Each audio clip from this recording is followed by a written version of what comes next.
Hello, hello. What's up out there to all of my fellow gold diggers? This is your girl Rita, also known as the self-proclaimed gold digger. If this is your first time to my channel, welcome. I am so glad to have you. But if you are a fellow gold digger, welcome back. Y'all know I love and I appreciate each and every one of you. And this is Tipsy Tuesday tonight. We are doing a departure and I'm going to explain a little bit more. But tonight, we are talking about some of the money mistakes that I've made, as well as the lessons I've learned from them, as well as things that I just wish I had known when I was younger concerning money. Okay. But before we get into it, let me first do my social media checks really quick to make sure I'm good on all of my platforms. And then we are going to get started. So I'm good there. And I'm going to check one other place just to make sure. Oh, hold on. Okay. And I am good there. All right. So we are going to go ahead and get started. Thank you. I always need to share my appreciation and my love for all the new subscribers. The Gold Digger family is continuing to grow. Also, thank you to everyone who shares my videos as well as, likes the video and comments on the video. I really, truly appreciate that. And I'm trying to get more in the habit of thanking y'all as well as asking you to like and share if you found the information helpful. So I'm trying to get that as part of my routine and part of my habit. Okay. So now, if you are new to Tipsy Tuesday, basically what we do is every Tuesday night, we take some sips. And all I'm sipping on tonight is I just got water, still being on my healthy kick. All we do is take some sips as I share some tips. And we have our Tipsy Tuesday song, which I'm going to do. Once I do that, that is your official welcome introduction to Tipsy Tuesday. And then we are going to get into it. And I do have a couple of church announcements on today, okay? So here we go. Tipsy Tuesday. Tipsy Tuesday. Tipsy Tuesday. Get your tips and pass the dues. Say Tipsy Tuesday. All right. So that is your official welcome to Tipsy Tuesday. What's up, Still Rocks? He says, we in here. Good to see you as always. All right, y'all. So a couple of church announcements. First church announcement I have. Okay, so y'all know I have been reading the book, I Will Teach You to Be Rich. And I have been sharing what I have learned from the book. So we were supposed to be continuing along that same theme, but your girl did not read the book, did not read the sections of the book that I promised y'all last week. So because of that, I had to make a detour and come up with something else. Y'all, I ain't even gonna say what I did, but it has been a busy week. I do have some exciting news that I want to share with you guys, but I did not do my part. So that is why I'm not reviewing the book on this evening. Now, I will finish the book because it is part of one of the books that I'm trying to read. And so I'll probably finish up the takeaways from the book probably in September. So next month, we'll finish up with I Will Teach You to Be Rich. And if you've been following along, I hope the information has been helpful to you. If you have not, if you're new to Tipsy Tuesday, check out the first two videos about I Will Teach You to Be Rich to help you with your finances and with your money. Okay. All right. So that was the first church announcement. So sorry, guys, for anyone who was looking forward to hearing the rest of the review of I Will Teach You to Be Rich. Just wait till next month and we will get to it.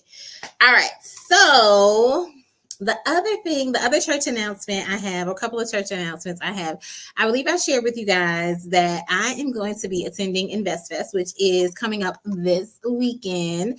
And because a few weeks back I did, maybe even longer, maybe it was last month, I don't know, everything's starting to run together. So, but a while back we did a review of 50 Cent's book, Hustle Harder, Hustle Smarter, because he will be speaking at InvestFest. If you have not heard of InvestFest, basically what it is put on by Earn Your Leisure, and it is assembly of business owners, entrepreneurs, teaching you about investments, teaching you about real estate, teaching you about AI. It's very, very helpful information, and it's a good experience because it's a lot of Black entrepreneurs and business owners.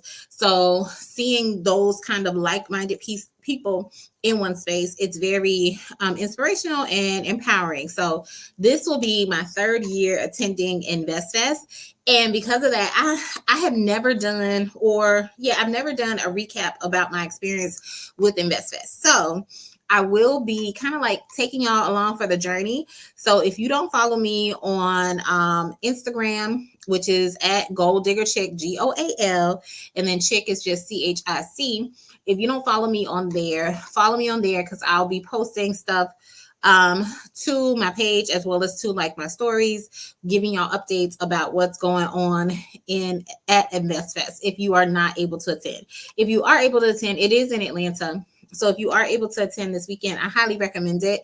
And I believe they still have tickets available for those who are still interested. So I will be doing that. And then also I will be doing a recap of my experience at InvestFest on next Tipsy Tuesday. So I'm excited to see what I'm going to learn this year from the festival. Each year I take away something. It's always a great experience. So I'm excited to see what they have on display this upcoming year. So make sure you tune in to Tipsy Tuesday next week too with my takeaways from InvestFest. Now, also y'all, oh gosh, I'm so excited. The other thing with InvestFest, they are having a pitch competition or that's tied into a business grant, and it's being sponsored by Earn Your Leisure as well as the Nipsey Hussle Foundation and Microsoft. So you get an opportunity to pitch your business to these judges, kind of like a Shark Tank, but not really like a Shark Tank. But you get the chance to pitch your business to different judges and to see if you could win the grant. The grant is for $100,000. So you had to submit in your entry, I want to say last week. It was like last weekend or something. So your girl submitted in her entry, and I was one of the ones that were chosen. I think they chose 150 people or 100 people. I can't remember. Either 100 or 150 people were chosen to pitch their business at InvestFest. So that is what I'll be doing. So to say that I just found out, was it yesterday? Well, yeah, pretty much yesterday. It was like late last night on Sunday. I found out. So your girl has to get ready for that. And this is just, aside from that, it's already a lot going on this week. So I'm trying to get myself in the right frame of mind to pitch my business to some of these judges. Are people that are already like millionaires, and I see them on social media. I follow their content, things of that nature. So I'm just excited to be in the room with these people and that they will have an opportunity to listen to what I have to offer with my business. And yeah, I'm excited about the whole experience. So, and the opportunity. So yes, so that is what's going on. That is my big news. So y'all, please wish me well. If you know a word of prayer, say a prayer for your girl, that I will do amazing at this pitch competition. So this is the first round that I have been invited to. So basically, you're invited to the first round. You have 1 minute to pitch your business to the judges. And then out of the 150 people who are pitching, 4 people are selected to do a 3-minute pitch the following day in front of, everybody at InvestFest. And then one of us will win the grant. So yes, y'all, please wish me all the best. I need all the good vibes, all the good energy, all the blessings. flowing this way, so that I will do exceedingly well. So that is my good news. Those have been your church announcements. Please govern yourselves accordingly. And if you are going to be attending Invest Fest, let me know. I would love to meet up with some of the gold diggers if y'all are going to be, in town or at Invest Fest. I would love to see y'all one-on-one instead of just seeing y'all. Well, I don't even see y'all. Y'all seeing me through the camera, okay? And y'all, I apologize about the quality too, because something is up with my ring light. It's not even bright. So the lighting is a little off today as well. Okay, so those were my updates. That's what I had going on. Let's go ahead and get into it. Tonight, we are going to be talking about my money mistakes. Let me see if I have any comments real quick. All right, let's see. Still Rock says, I'm going to get up there 1 year. Oh, hold on. Where did it go? Why does it keep doing that? There we go. All right. I'm going to get up there 1 year. Yes, I highly, highly, highly, highly, highly recommend it. Even if you can't, because the ticket prices can be a little, expensive, even for general admission.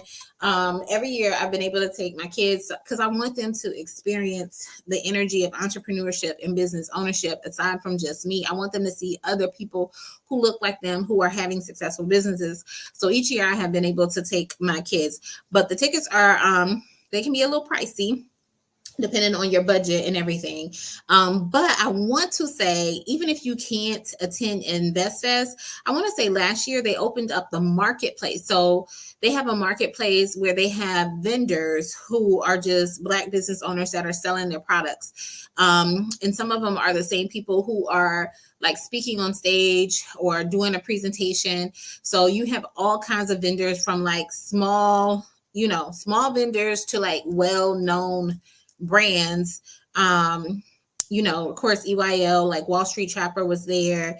Who are some other people? I can't even think of them off the top of my head, but some of the bigger brands are there as well. Like last year I got to meet 19 Keys, like his brand is there in the marketplace, in the vendor marketplace. So even if you can't go, I think like if you can't go to attend the actual festival or the actual like a conference or whatever, I think the marketplace is open to the public, or it was at least last year, and you can at least shop the vendors and you get to meet different people. And even in the vendor marketplace last year, they had like little impromptu stages where some of the names that you'll see on social media, they might be like doing like a little talk or interview or something like that. So depending on when you pop into the marketplace, you could see them speaking and engaging,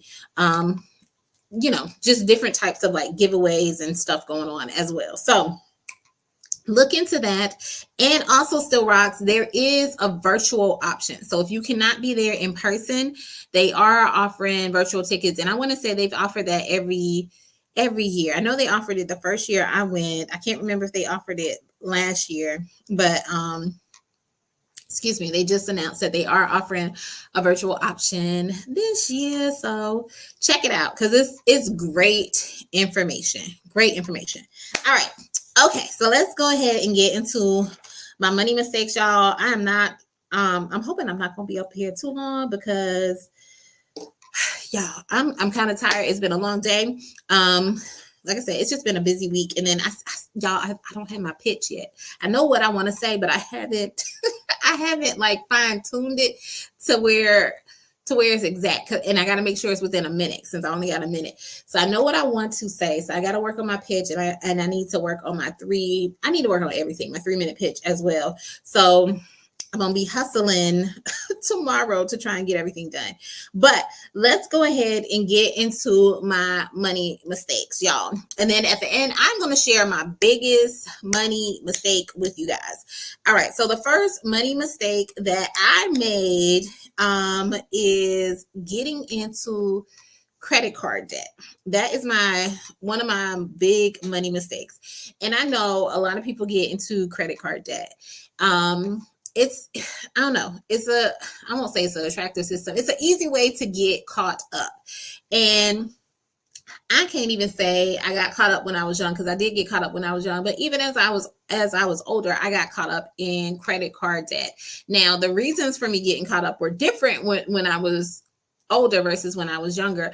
But definitely when I was younger, I did not understand fully the whole concept of, you know, how the credit cards work. Like, I knew I needed to pay the money back. And when I first got the credit card, I was doing really good with paying the money back. But even thinking about it, like the percentage, like let's say, I want to say back, back then, even if my percentage was like 29%, which is kind of high, so close to 30%, even in like my mind, like I was thinking, like if I spent $10 on something and I was charged the interest on it, the interest on $10, that's what, $3. So I was like, okay, then only thing extra I'm paying is like $13 or whatever. So that was kind of like my mindset. Like, even if I am quote unquote charged the interest, it's not really that much. So I couldn't really wrap my head around it. But like I said, in the beginning, I was doing really good when I was younger with, if I used the credit card, I would pay it off. The thing is, it's like once you start using it and you like, okay, because at first you start off good and you're like, okay, well, I know I have $200 to pay this off later on this month or whatever, or next month or whatever. So I'm only going to spend, $100 or $150, and I'll put that on my credit card. So that's how I kind of started off. I started off good, paid it off, but it's like when you keep spending, and also when they see that you're paying on time and stuff like that, they start increasing, even now, they start increasing your limit. So now you're like, oh, they gave me a bigger limit. And then you start spending more and more, and you start thinking less and less of, well, I don't have that $500 to repay it. All I got is the $200. But if I spend $400, I can at least pay off 200 this month, and then I'll make another 200 next month to get it paid off and all this kind of stuff. So then you start like rationalizing how you going to use this credit card and make up for your debt and things of that nature. So getting caught up in credit card debt. The lesson I learned though is, do not spend it if you do not have it. If you cannot pay it off within the month or by next month or whatever, do not spend it. Do not spend it, because it's really easy to get caught up.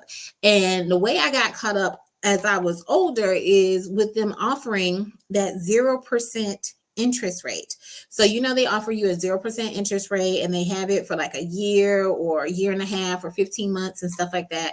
So then you're spending and you're like, well, I'm not paying any interest on it. As long as I pay it on time, I have this whole year to pay it off.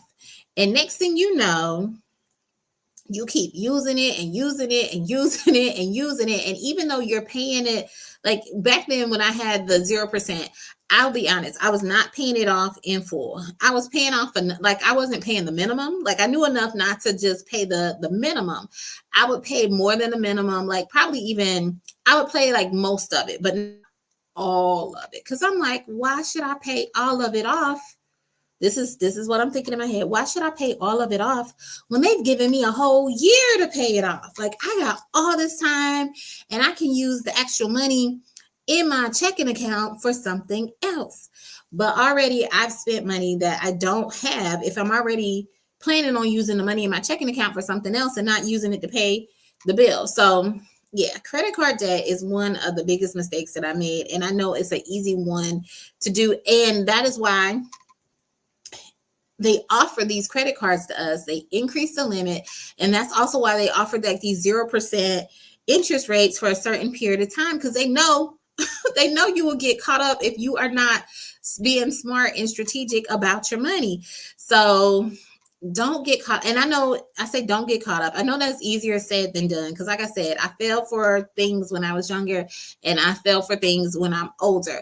So it's easy to get caught up in that kind of thing if you are not being careful and if you do not have a plan for your money.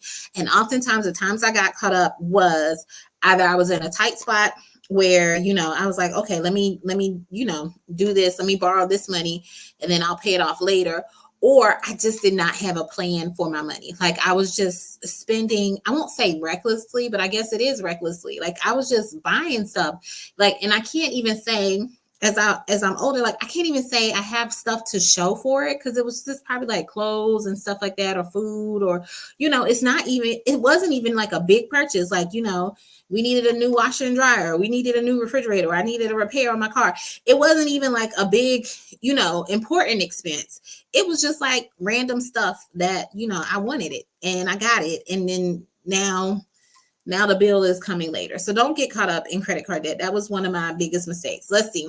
I see I have some comments, so let me jump in there and I'm going to take a sip as well. What's up, April? April says, hello, all. Good to see you. Another one of my A1 day ones. All right. And then Still Rock says, mine was tricking off my school refund checks when I was in college. I was buying young ladies tires. Oh, dang, they had you buying expensive stuff. And then Applebee's every other day, not thinking about what I'm having to pay now.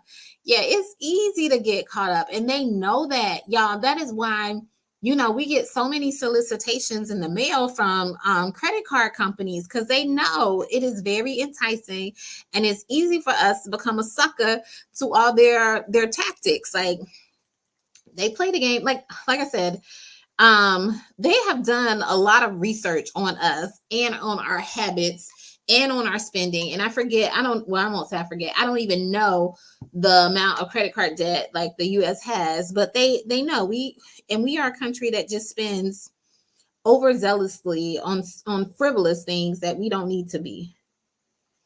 And then he says, I'm not sure what you were saying. It still rocks, but that's okay. What's up, Ebony? Good to see you. And then she says, and your on time isn't their on time. That's right. That is so right. So for the most part, I would do good. But y'all, I am bad about sometimes getting caught up in paying stuff late. And it's like you have it in your head, like, okay, this is coming up, I need to pay this, and next thing you know, the day comes and you forget to pay it, and then you end up paying it the next day. It's like, it doesn't make sense. And then Still Rock says, also as a youth, taking people up on their offer to apply for credit cards at the mall, they always say, I'll give you 10% off if you apply. Yes. So thank you for mentioning that too, Still Rocks. In the book, I Will Teach You to Be Rich, he was saying, and I don't know if I mentioned this last week or not, he was saying that those store credit cards are like the worst credit cards to get, because they often don't have any like perks or benefits associated to them, other than you like saving 10% off on something. And he used the example, like, he was just, because like, if you listen to his book or read his book, he's kind of like funny and like witty in his style of writing in the book. So he was saying, like, he was in line behind somebody who was like buying socks or whatever, and he was just saying, like, they had $40 worth of socks, and the store clerk asked them if they wanted to open up a store credit card, and the person said yes. He was like, he wanted to tell them, like, no, don't do it, but the person ended up saying yes, and it's like they open up that store credit card only to save like $4. So it's like, it's not even worth it. And I think part of the reason we do it too, like what Still Rocks was saying, when they offer you that, it's because chances are, oftentimes, especially when I go shopping, or especially when I'm shopping online, like, I really have to talk myself out of getting some stuff. Like, I put way too much stuff in that daggone shopping cart, especially online and even in person. Like, I have too much stuff in the shopping cart. And I was like, and then you look at the total and you like, dang, I wasn't really planning on spending this much. Like, I only came here to get this. Like maybe I was only gonna spend $100, but now I got $300 worth of stuff. So then I kind of negotiate and bargain with myself, and I'll be like, okay, well, we ain't gonna spend $300, but let's spend $150, even though I came in only wanting to spend $100.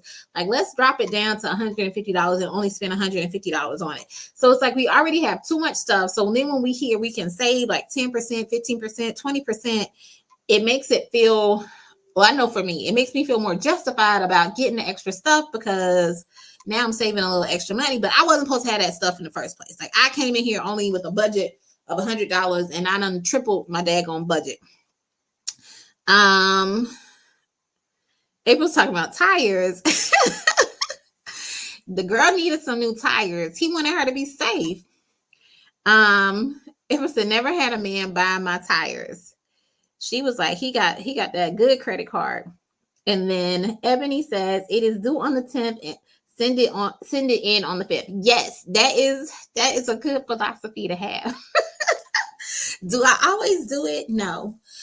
Or what you can also do is see, just like what Ebony is saying, see if you can get all your bills to the same date. So if you can get all your bills changed to be due on the 10th, and hey, I know these bills are due on the 10th, so I'm going to pay them on the 5th.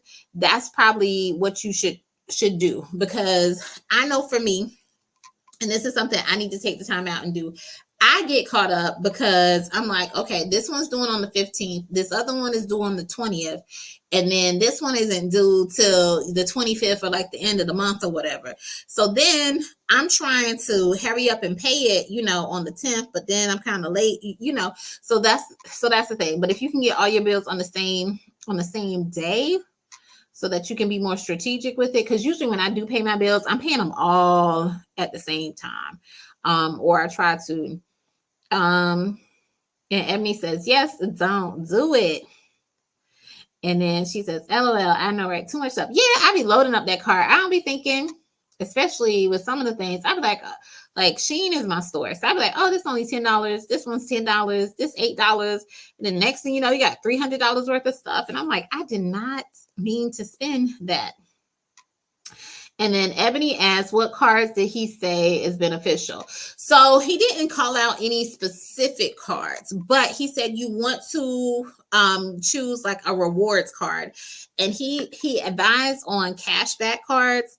So not really the travel ones where you get like points for traveling, because he was saying that each, credit card company, they'll assign their points differently. So maybe one credit card, he didn't use this example in the book, but how one credit card company, they might be like, if you spend $1, you get 2 points towards travel, and another company might have like 5 points towards travel or things like that. So he didn't advise on getting the travel ones just because of the variability with it. He said, try and get the ones that offer you the cash back, because at least that way you are actually getting, actual money or whatever, or it's a more straightforward reward system that you can use. But he didn't name any specifically in there. I'm trying to think of ones like Capital One or, that kind of thing. He just said, look for the best cash back one that would fit like your needs and stuff. Cause I know like I have a cashback card that is more beneficial on like gas and groceries. So that's what I use it for, versus another one that is just like on everyday expenses. So just look at which one is going to be the best for you. And then April says, all my bills are due as close to the 5th as possible. On the 1st of the month, that is when I start paying. Anything that can't be moved to the 5th, auto pay. April, you are doing good, girl. That's why you were able to stack up so much money. Like, I really need to do that. I haven't even taken the time to do that. I probably would have saved thousands of dollars on like late fees if I actually did that. And that's the thing. I need to stop being lazy when it comes to my money, because I honestly do not have money to waste like that. Like, seriously, I don't. So I need to stop being lazy. And then Ebony said, I only said that because I thought credit card companies be tripping, and no, I only pay my rent on the 1st. The rest is the middle of the month. No worries. And then let's see. April says, I love Shein. I only shop with a 50% or 40% off coupon. I get just the limit, and I wait till my next 50% off coupon to get the rest. Yeah, but you know what? So I don't know. Oh, I don't even know. I don't even be paying attention like that. But some of the coupons, I know I get a discount, but I think it's just like the regular discounts they offer because I be on there a whole lot. But but I'm getting better. Like I told myself, I was like, okay, no more online shopping until next month, which I know is in a couple of weeks, but still. I can't get nothing else until a couple of weeks. And part of that too is some of the stuff I need to give away. Like I'm about to I was telling someone like I need to have like a Sheen party of all the stuff that I bought, never wore, didn't fit or whatever, and just like give it away or swap or trade with somebody else or whatever, because it is like way too much stuff. Way too much stuff. And that's me being wasteful. And Ebony also says, okay, we've been taught to open up cards to assist with revolving credit to boost scores. Yes. And if you look at the credit videos, the best way to boost your credit score is through the credit cards. But you have to use them responsibly. So the person that I got the tips from, when they said using the credit cards, you want to have at least 2 credit cards, they suggest. And you want to set it up where you are paying your bill automatically. So don't be like spending all willy-nilly or anything like that. You want to have your bill set up where you're paying on time automatically. And then also you want to get it down to less than 10% by the time it reports to the credit card company. They say if you can do that consistently over like a period of 60 days, it will boost your credit score. And I can attest to that because I did do that, and my credit score went up when I made sure the payments, were paid by the due date, but also my balance was below the minimum.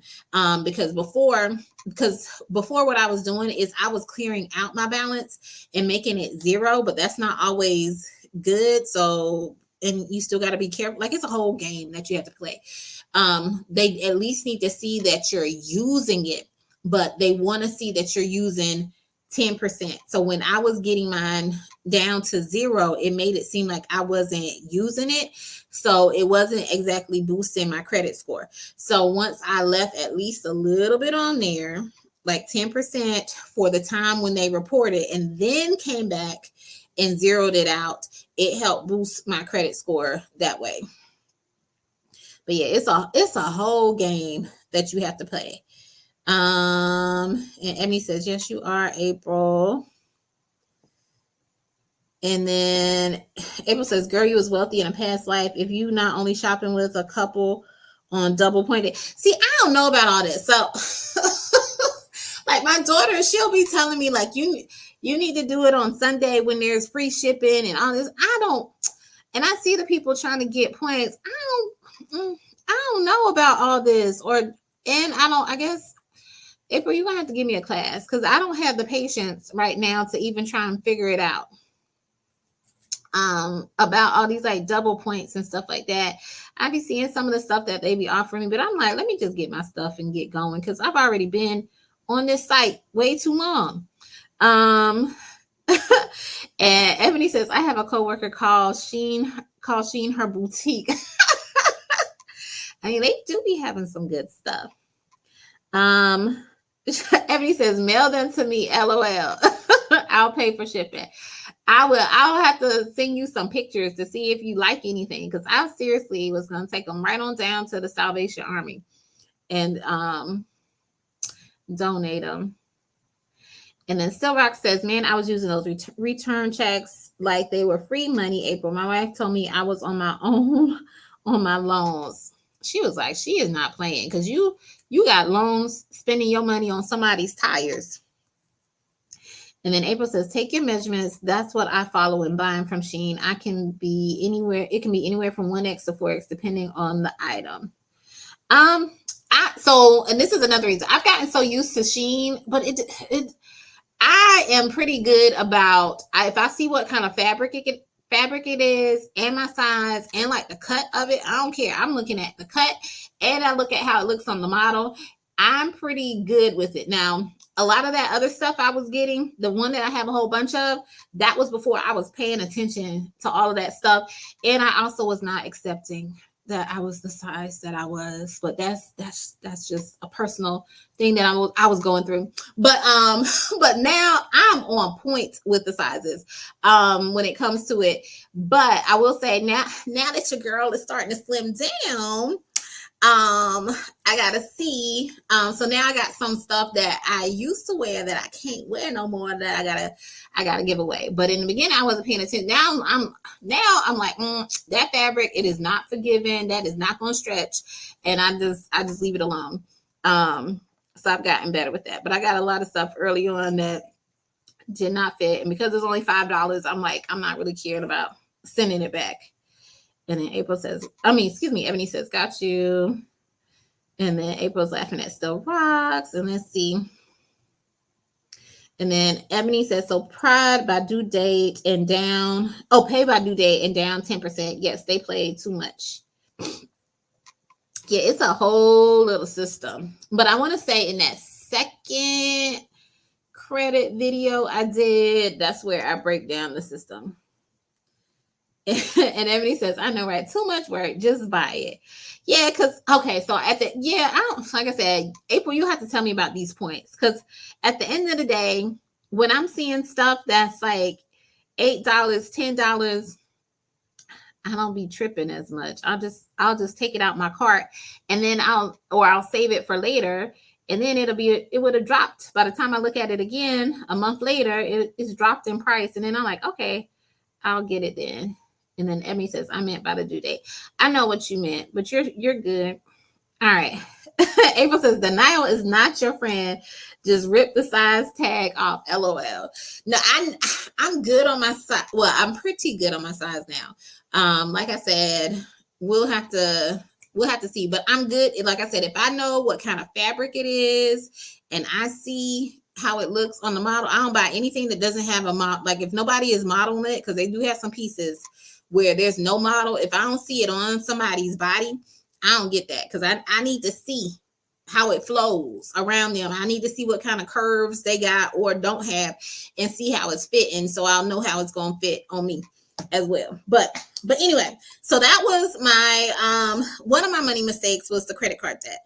My second money mistake, and y'all know this is, I won't say my anthem, but I've said this plenty of times. My money mistake was believing that one source of income is enough. Like one job, one thing. And when I say one source of income, I don't mean, y'all know I do a whole bunch of I used to do a whole bunch of side hustles. I'm not even talking about just side hustles, even though a side hustle is good to have to bring in an extra source of income.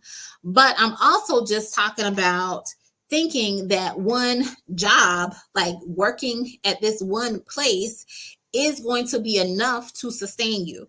Like if you look at the people who are making a lot of money, millionaires, billionaires, they have like several businesses. They are investing in, the stocks, trading and things of that nature. So even if you don't have a side hustle, like just making your money work for you, whether it's like real estate, renting something out, having your own business, that is another source of income. And that's how a lot of these millionaires make money, even if it's something as simple as like putting it in the stock market so you will have something, when you retire.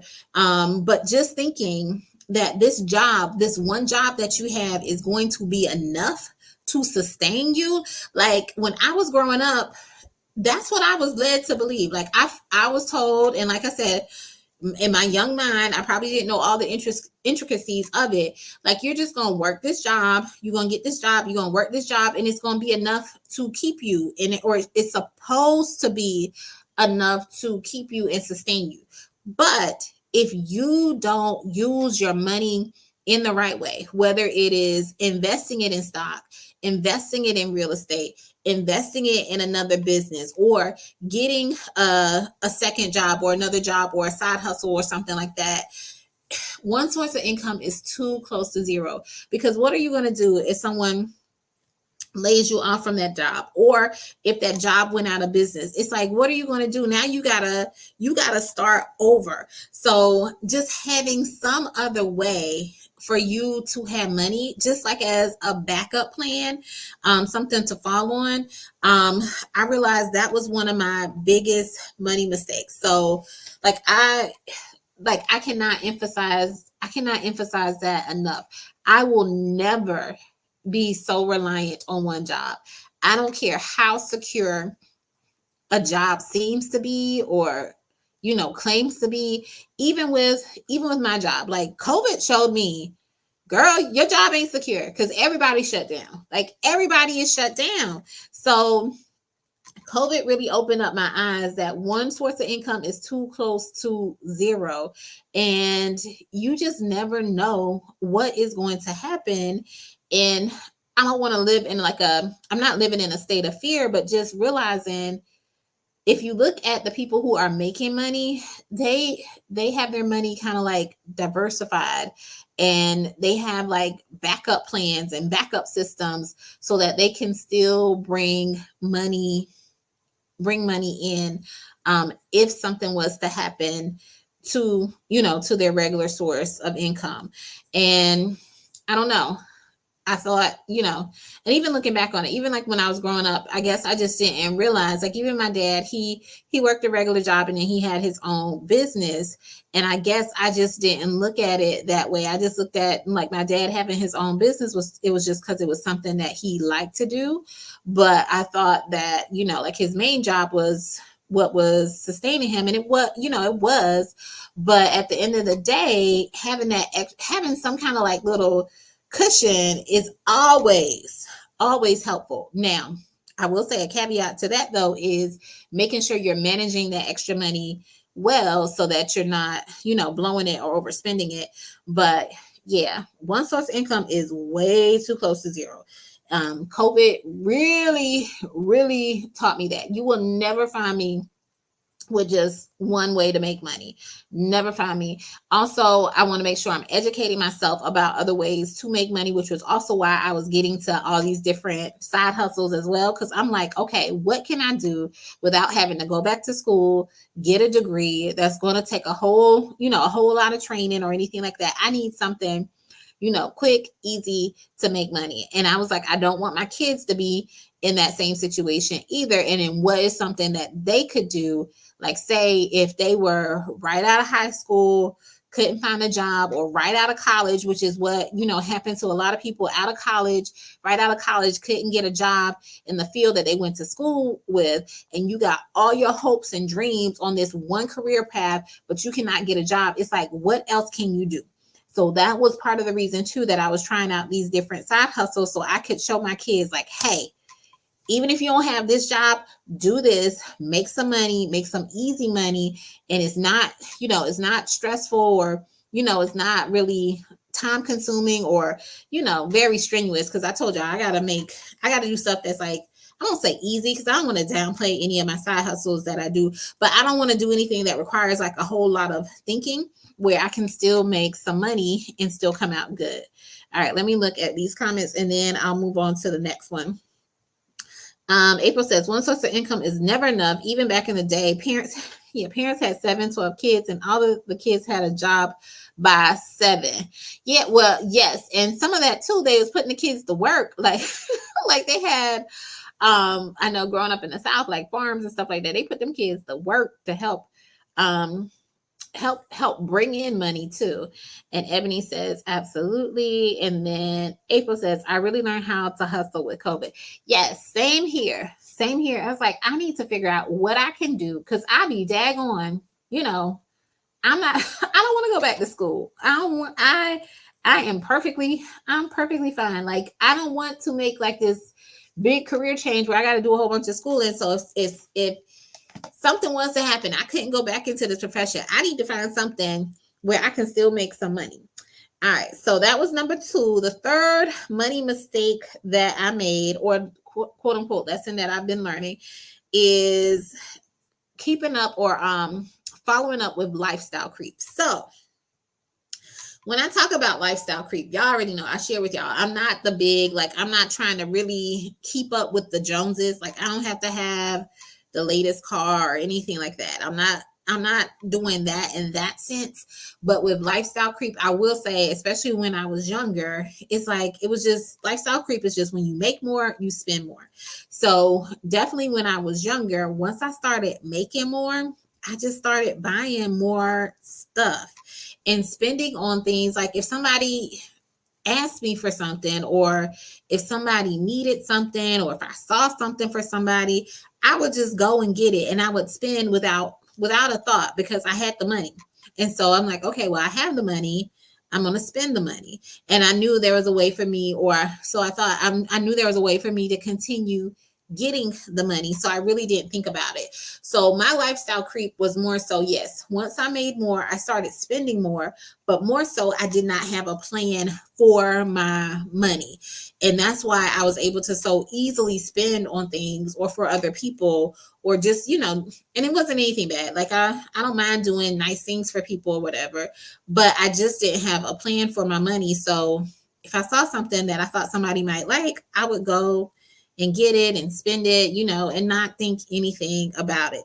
So when you make more, don't spend more. Still try to keep your expenses the same. And with that increase, have a plan for your money. Like, what are you going to do with that extra money? Whether it's investing, whether it's saving for like a trip that you want to take, or for another big expense or something like that. But just have a plan for it, because as long as you see it in your account, you will spend it. Like in your checking account, you will spend it, and spend it on I don't want to say dumb stuff, but pretty much dumb stuff that you probably really didn't need. Okay. All right. So that was number 3. The fourth mistake I made was waiting too long to invest. So I waited way too long to invest. I always thought you needed money to invest. And I mean, I would say I thought you needed a lot of money to invest. And all you need is a little bit, especially now, the way that things have changed. You can create like little Robinhood accounts and that kind of thing, and invest like a small amount of money. My advice, if I was talking to my kids, my advice to them would be to invest as early as possible, because I thought I had to make a lot of money to invest, or I needed to have a lot of money to invest. Also, too, I didn't know, well, I didn't educate myself about different ways to invest money, because I have never worked like a traditional job where I'm getting a 401k or anything like that. So learning about the SEP, the self-employment, what is it? I don't know. But the stuff that you can, the investment funds that you can have if you're like self-employed, I knew nothing about that. But also, I didn't really educate myself about that either. But I wish I would have known that. And I just thought, hey, well, my investment strategy is going to look different. And it does look different, because I don't have that traditional job that offers me a 401k or anything like that. So it does look different, but I wish I had gotten started earlier. And every finance book that I've read, it says, and once again, I started reading them later on in life, like in my late 20s, early 30s, they'll say, hey, you need to invest as soon as possible. Like the earlier you invest, the more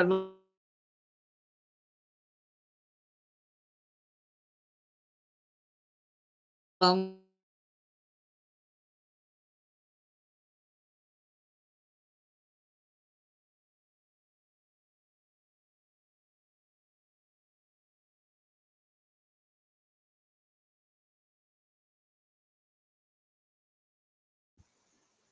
right.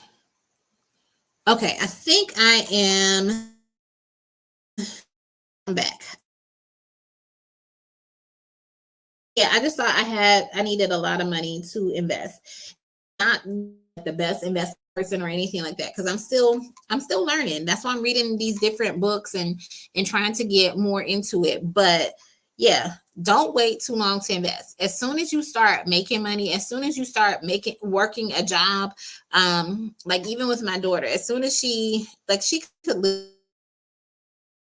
literally invest now, like, and set up some accounts and stuff. But I'm gonna have them get accounts, especially when she turns 18, and we're gonna start putting money into that investment account so that she can have something, in the future for herself.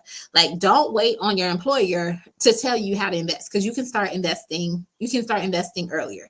And some of these other ways might be beneficial to you, especially when you're not making a whole lot of money. Like, she won't be making a whole lot of money, but those might actually be more beneficial to her until she gets to the point where, hey, maybe she does have a job where they do have a 401k that she can invest in.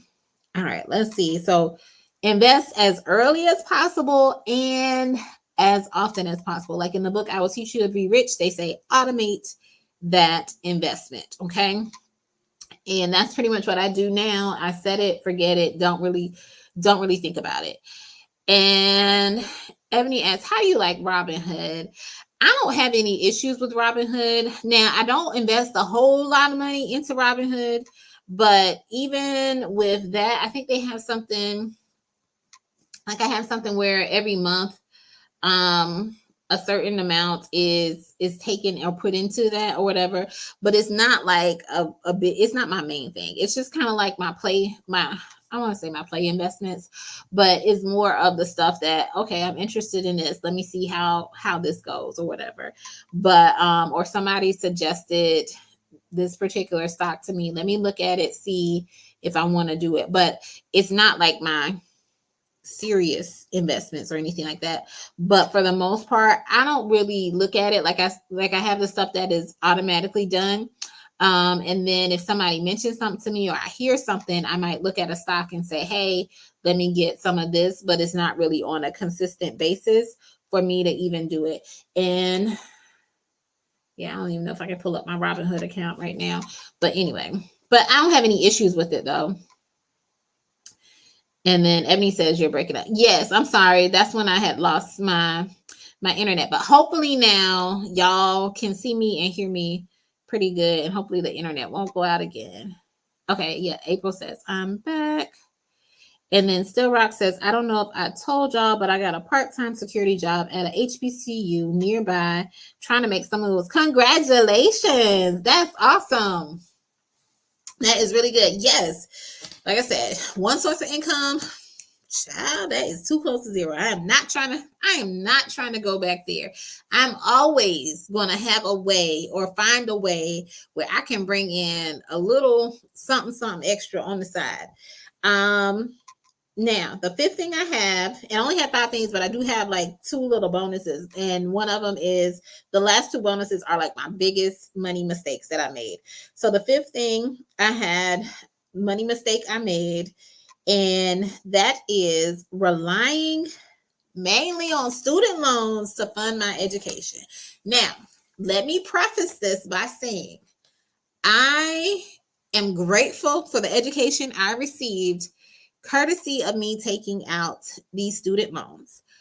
But I feel as though in the time period that I was growing up in, student loans were, I won't say pushed upon us, but they were,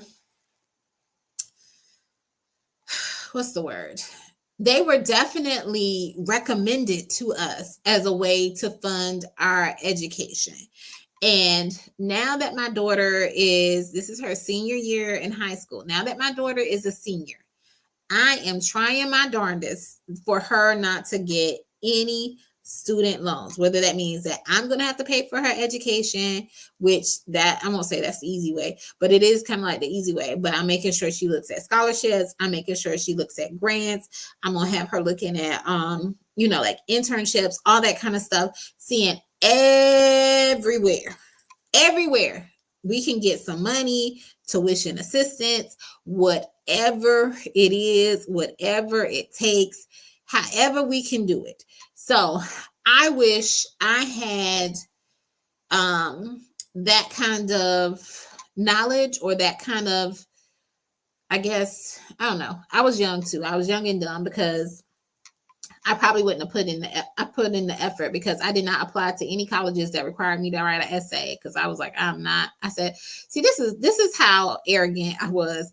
I was like, I've been in school already for 12 years and I'll be like, I'm not writing another essay. I was like, if I'm getting into college, it's because I don't have to write an essay. So any schools that required an essay, I did not apply to. I was like, I'm not doing it. I'm just going to put in my, my name, address, phone number, whatever they require, grades and that kind of thing, and call it a day, submit this application, and y'all going to accept me or not. But I am not writing an essay or whatever. So, but like I said, that was me, young and dumb. But now, and I would look for scholarships, all kinds of scholarships. I would look for what school is offering me the most money and would get, as well as having like my degree or my program of study or whatever. But I would definitely be more diligent about finding other ways to fund my college education instead of just saying, hey, their student loans. Like even when it came to optometry school, if I knew then what I know now, I would have worked and saved up money to fund optometry school because like you can be an optician and then you can be an optometrist and then there's an ophthalmologist. An optician is like you can just go to trade school, like, and pretty much in optometry school, they, you are I won't say above the optician, but everything like the optician knows or whatever. So if I would have just went to like optician school, did my time, got it in a couple of years, maybe worked for a couple of years as an optician, gained more experience because I ended up taking off like a year or whatever before I could get into school. But imagine if I was doing that while I was in college, taking some of those courses, because to be honest with you, my last year or so in school, it wasn't like I was taking like any really strenuous courses, so to speak.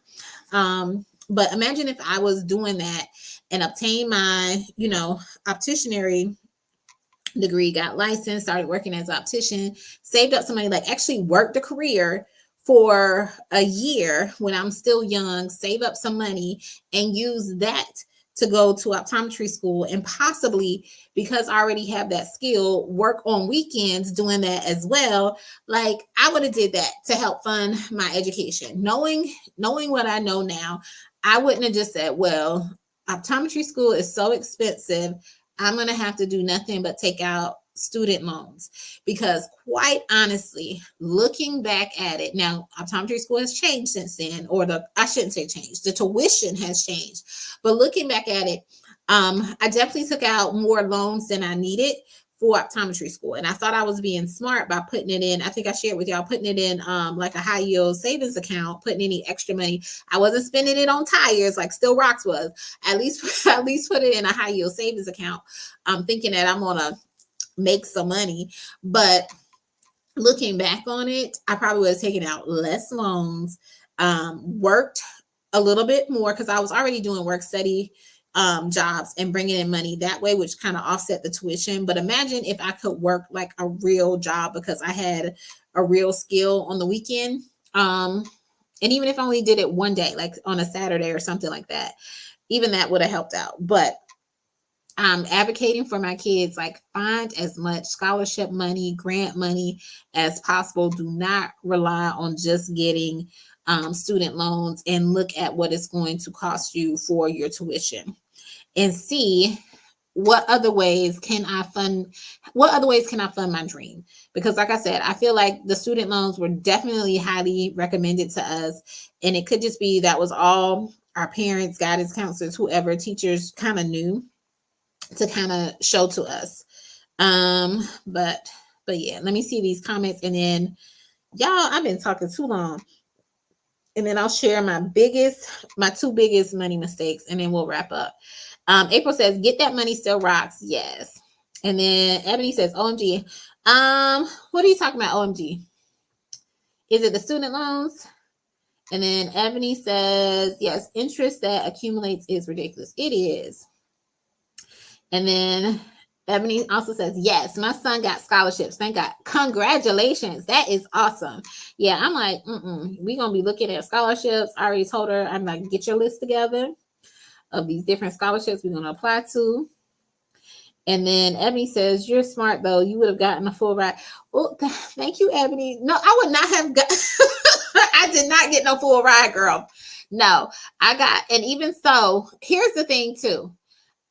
I would say, like, even for my daughter, I would say get the scholarships, but also not always get the academic scholarships, but also look at other scholarships that do not rely on academics or not are highly as focused on academics. Because yes, I did qualify for whatever the state scholarship was, but because I was not prepared for college, like I just did not, I won't say I didn't take it serious. That first year was a rude awakening because I never had to study. And then when I got to college, I actually had to study. And so I did not adjust well. So after that first year, I had lost my academic scholarship. So that is why I would say, like, don't just look at the academic scholarship, look at the scholarships that, look at the academic ones too, but look at the ones that don't require academics and everything. And also what I learned from that too is trying to keep your GPA as high as possible, because once you let it fall and trying to bring it back up, that is a struggle for real, for real. And Ebony says, absolutely. And Still Rocks is laughing at April. And then April says, but yeah, with the student loans, we have to be more strategic too. A lot of people think you have to take the full amount offered. Me, yep. And that's what, I took more than I need. And when you get those graduate loans, they offer you a whole, they just be throwing money at you. Now, undergrad, they're going to give you a lot less. But the graduate loans, they just be like, here, take this, take that. And you be like, okay, thank you. But April said, excuse me, not April, I'm sorry. Still Rock says we got to be strategic about what school we go to as well. Yes. And then April says, I had 25 scholarships. That's awesome, April. That's why April is rolling in the money. Now, all right, my two biggest money mistakes that I made, which is why I'm sharing this with y'all now. One of my biggest money mistakes that I made is that just pure ignorance. I just didn't know. I didn't know about stocks. I didn't know about trading. I didn't know about real estate. I didn't know the things about the student loans. I didn't know the things about the credit cards that I mentioned to you.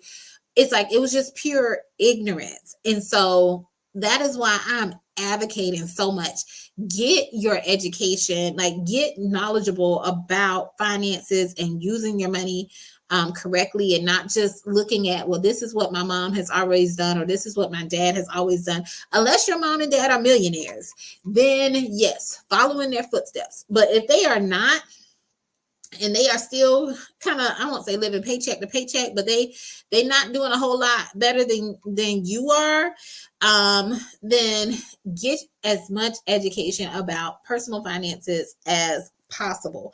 I wish I would have known what I know now about stocks. And even that it's I still got a lot to learn. I remember in school, there was a classmate who was talking about stocks and they were trading and stuff like that. And honestly, I was like, well, that's not for me. That's for the rich people or whatever. And because it was just something that was never talked about in my household, or I had never heard of, or anything like that. And I was like, that is not, it's not for me. Which brings me to my other biggest money mistake, is just having a poor money mindset, or a broke money mindset or whatever.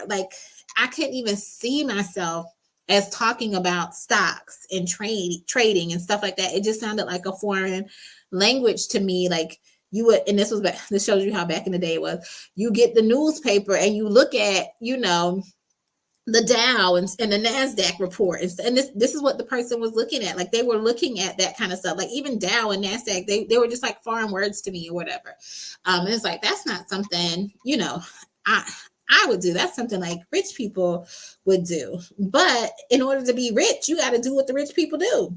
So my two biggest money mistakes was just being ignorant and having a poor money mindset, and not even seeing myself achieving certain things. Like I still was thinking I have to work hard, and you do have to work hard, but you like I have to keep working and working and working and working to make money. But the rich make money by making their money work for them. So instead of you working for your money, make your money work for you. So I finally wrap my head around that kind of mindset. Like I am not supposed to be working for my money. My money is supposed to be working for me. And once I was able to understand that concept, that is why I do some of the things that I do. That is why I go so hard on some of the things that I advocate for, because some of us still have like a poor, and when I say poor, I don't mean like poor and is broke, but just a bad money mindset that we feel like we have to keep working and working and working. When if you learn some new concepts, if you stop being ignorant about certain things and just educate yourself, you can be living a rich life, and having your money work for you. So those were my biggest money mistakes. I am going to look at these comments and then I'm gonna hop off because y'all, we are over time and I ain't trying to keep y'all too long because y'all know I gotta work on my stuff for Invest Fest. Y'all remember, y'all wish me the best for Invest Fest. Y'all, like I said, I need all your prayers, all your good vibes, all your good energy. Still Rock says, of course, look for other ways to pay for school, and even a lot of companies offer tuition reimbursement after 6 months. Yes, thank you, Still Rocks. That is a very, very good point. Looking into companies that offer tuition reimbursement, or even what is the thing called? Is it like AmeriCorps, where they give you like on the job training and you get a salary and stuff like that? Like even looking at those types of opportunities, like I probably would explore that, or some kind of like paid internship. Like I wouldn't necessarily have went straight into school, and now I understand why some kids when they graduate from high school they take that gap year. Like honestly, I probably wouldn't have, I might have taken that gap year. Now, I wouldn't have taken the gap year to kind of like really do nothing. Maybe it would have been to travel, or possibly to do like an internship or a fellowship or something like that, just to get some more work experience, or just to experience different things, but still make money and expose myself to different things, because I find that you learn a lot when you expose yourself to things that you would not normally experience. That's how you're able to grow as well. And even if you don't get, compensated a whole lot for it, that mind growth, that mindset shift, that in and of itself is just something that is just, invaluable to me. So I would definitely do something like that. So thank you, Still Rocks, for mentioning that. And then April says they should be giving classes on stocks in school.